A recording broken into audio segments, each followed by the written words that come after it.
Assalamualaikum dear students. Hope all of you are in the best of your health. As today 22nd July 2020 and today is Wednesday. It's your science lecture.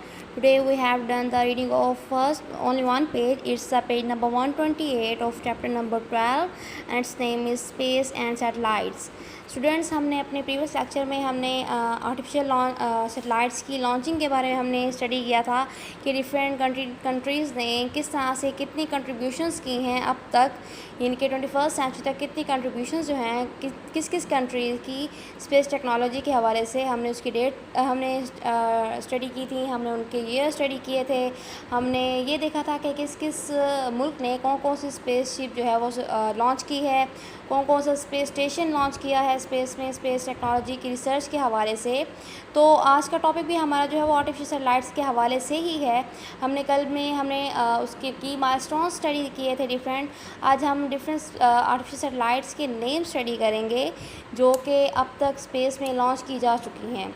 ये artificial satellites जो हैं बहुत ही important play जो है वो role play करती हैं space search के हवाले से। यानी कि आप इसका इस तरह से अंदाज़ा लगा सकते हैं कि हम अपने रूम में बैठ के डिफरेंट लाइव टेलीकास्टिंग कम्युनिकेशन देख रहे होते हैं, ओलंपिक गेम्स देख रहे होते हैं, डिफरेंट मैचेस को देख रहे होते हैं। किस वजह से पॉसिबल हो पाया है?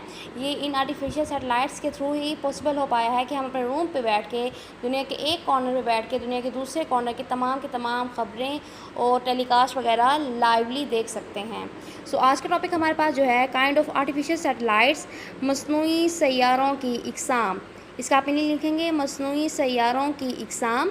ये यहाँ पे आपका LQ नंबर 4 भी है। आपके LQ नंबर 4 की स्टेटमेंट जो है कुछ हिस्सा से है। It's right not on any 3 artificial satellites, कि किसी भी 3 मस्नूई सैयारों पे हमने जो है वो नॉट लिखना है। आपके पास बेसिकली यहाँ पे 3 to 4 जो आर्टिफिशियल सैटेलाइट्स जो हैं वो गिवन है आपके इस पेज पे। तो आप बेसिकली ये फर्स्ट वन कर लीजिएगा, स्पुतनिक 1, एक्सप्लोरर 1 एंड जियोस्टेशन सैटेलाइट। अगर आप चाहें तो आप इसमें लैंडसेट सैटेलाइट भी कर सकते हैं, इसके अलावा कम्युनिकेशन सैटेलाइट या फिर पोलर सैटेलाइट भी इसमें आप कर सकते हैं। तो इसमें फर्स्ट वन जो है आपके पास ये टॉपिक जो है आपका यहाँ से स्टार्ट हो रहा है। Scientist have send many satellites which move around the अर्थ। यानी कि साइंटिस्ट ने, एस्ट्रोनॉमर्स ने डिफरेंट सैटेलाइट्स जो हैं अर्थ के गिर्द जो वो स्पेस में लॉन्च की हैं, जो कि मूव कर रही हैं अर्थ के गिर्द। These satellites help scientists to learn about weather, आप वेदर का यहाँ पर मीनिंग लिखेंगे मौसम, and many more things on the earth. इसमें हमारे पास फर्स्ट वन जो सैटेलाइट है दैट वाज द स्पुतनिक 1, जो कि रशिया ने सेंड की थी 1957 में। यानी कि माइलस्टोन में भी इसकी डेट जो है वो पुट की थी, हमने पढ़ चुके हैं। और October 4, 1957 Russia send the world's first artificial satellite whose name was the Sputnik 1 in the space. The name comes from a Russian word for traveling companion of the bird. इनके जो स्पुतनिक 1 जो है ये रशियन वर्ड से drive किया है उन्होंने, जिसका मीनिंग है travelling companion of the bird. Its weight just 83 kilogram. और स्पुतनिक 1 का जो वेट जो किया गया था वो सिर्फ 83 किलोग्राम था। It carried a thermometer and 2 radio transmitters which send information about the atmosphere of the earth.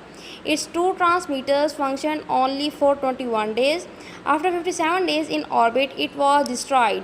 यानी कि कितने दिनों बाद इसका बेसिकली 2 ट्रांसमीटर्स इसमें लगाए गए थे, जिसमें फ़र्स्ट वन जो ट्रांसमीटर था वो 21 डेज़ तक चला था, जबकि 57 डेज़ के आफ्टर 57 डेज़ बाद जो ये स्पुतनिक 1 जो थी ये डिस्ट्रॉय हो गई थी। अब मैंने आपको कल ही बताया था कि जब भी हम कोई स्पेसशिप या रॉकेट वगैरह स्पेस में लॉन्च करते हैं तो बेसिकली वो मल्टी स्टेज में होते हैं, जो कि 1 बाय 1 जो है वो ड्रॉप होते जाते हैं और end of the time space में जो है वो कुछ भी बाकी नहीं बचता, सारा का सारा बर्न अप हो जाता है। बेसिकली हमारा यानी कि हमारे पास सेफली जो है वो रिटर्न बैक नहीं हो पाता। तो बिल्कुल इस तरह स्पुतनिक 1 जो सैटेलाइट में जो स्पेस में भेजी गई थी ये 57 डेज़ के बाद जो है वो डिस्ट्रॉय हो गई थी। नेक्स्ट वन हमारे पास है एक्सप्लोरर 1। एक्सप्लोरर 1 फर्स्ट सैटेलाइट है launch by the United states of America. यानी कि अमेरिका ने जो है एक्सप्लोरर 1 इसके बाद लॉन्च की थी स्पेस में। It was sent to space on January 31, 1957। यानी कि 1 ईयर आफ्टर, रशिया के 1 साल बाद अमेरिका ने ये एक्सप्लोरर 1 लॉन्च की थी स्पेस में। It way only 14 kilogram. यानी कि जो स्पुतनिक 1 का जो वेट था वो 83 था, जबकि एक्सप्लोरर का वेट जो था वो 14 किलोग्राम था। Explorer 1 sent information about the radiation environment in earth orbit. यानी कि अर्थ के में जो उसके ऑर्बिट में अर्थ जो है वो कौन कौन सी रेडिएशंस जो है वो रिलीज़ कर रही है, उसमें कौन कौन से ऐसे एलिमेंट्स हैं जिसकी वजह से अर्थ जो है उसका जो एटमॉस्फेयर जो है वो वार्म अप हो रहा है या कूल डाउन हो रहा है। इनके उसके अबाउट जो है वो अर्थ जो रेडिएशन रिलीज़ कर रही थी अपने मैग्नेटिक फील्ड में, इलेक्ट्रिक फील्ड में, तो उस तमाम को किससे नोट किया गया था? एक्सप्लोरर 1 से नोट किया गया था। जबकि यहाँ पे स्पुतनिक 1 से हमने इंफॉर्मेशन ली थी अर्थ के एटमॉस्फेयर के बारे में कि अर्थ की जो फ़िज़ा है वो किस तरह से, उसमें कौन कौन से पार्टिकल्स वगैरह जो हैं वो मौजूद हैं, या उसकी फ़िज़ा किस हद तक साफ़ है या क्या क्या उसमें डैमेजेस हो चुके हैं। तो ये तमाम के तमाम हमने किससे नोट आउट किए हैं? इन आर्टिफिशियल सैटेलाइट्स के थ्रू ही हमें इंफॉर्मेशन मिल पाई है। नेक्स्ट में हमारे पास जो है वो that one is the geostationary satellite. Geostationary move at a height of about 36,000 kilometre above the earth. At this height they move around the earth at the same speed का मिलेंगे रफ्तार as the earth move around its axis. ये बात हमने कल भी पढ़ी है जियोस्टेशी सैटेलाइट्स के अबाउट के जियोस्टेशी सैटेलाइट उतने ही टाइम लेती है अर्थ के गिर्द मूव करने में जितना कि अर्थ जो है वो अपने वन स्पिन को कंप्लीट करने के लिए लेती है अपने एक्सिस के about. This satellite seems to be stationary. Stationary का में लिखेंगे साकिन, यानी कि ये जो सेटेलाइट है हमें ज़मीन से बिल्कुल ऐसी दिखती है जैसे कोई मूव नहीं कर रही, बिल्कुल साकित दिखती है, साकिन दिखती है।